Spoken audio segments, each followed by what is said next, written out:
करती हूँ खेसारी जी, क्योंकि आप भी बहुत बोलते रहते हैं तो मुझे भी बोलना चाहिए। मैं बॉम्बे से आया गया तो हर डायरेक्टर, हर प्रोड्यूसर, यहाँ तक कि रानी चटर्जी की मैं बात नहीं बोलूंगा, मेरी बड़ी अच्छी दोस्त है।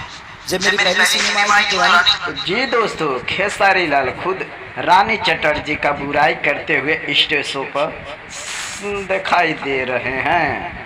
सिनेमा किया गया, जो उन्होंने एक स्टेज पे कहा है वो झूठ है। कभी एक बार मैंने कॉल किया खेसारी जी, अब रानी चटर्जी बोल रही हैं कि जितना बोलता है वो सब झूठ है। बोल ही नहीं सकती। खेसारी क्या, निरहुआ हो, रवि किशन हो या पवन सिंह हो, नो किसी को नहीं बोला है कभी, क्योंकि अब रानी चटर्जी खुद बता रहे हैं कि निरहुआ पवन सिंह हो चाहे कोई हो, हमें लेके आ गया।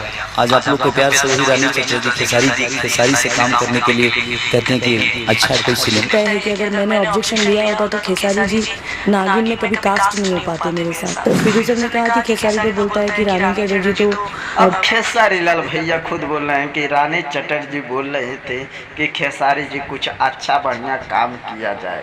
खेसारी लाल अपने खुद ही स्टेज शो पर बता रहे हैं रानी चटर्जी के बारे में, और रानी चटर्जी अपना जैसे सोशल मीडिया पर बता रही है खेसारी लाल की बुराई कर रही है, इधर खेसारी लाल खुद रानी चटर्जी का बुराई कर रहे हैं। बताइए लोग किसका बात को माना जाए।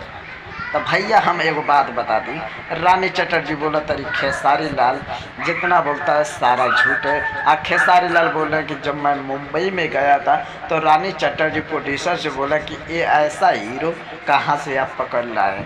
तो भाई सही ये तो बात है, खेसारी लाल इतना बढ़िया हीरो हैं कि हर लोग बोलते थे कि एक का हीरो बन पाई लिट्टी चोखा वाला, बाकी यार खेसारी लाल वो करके अपना दिखा दिया, सबके मुंह पर काला कर दिया।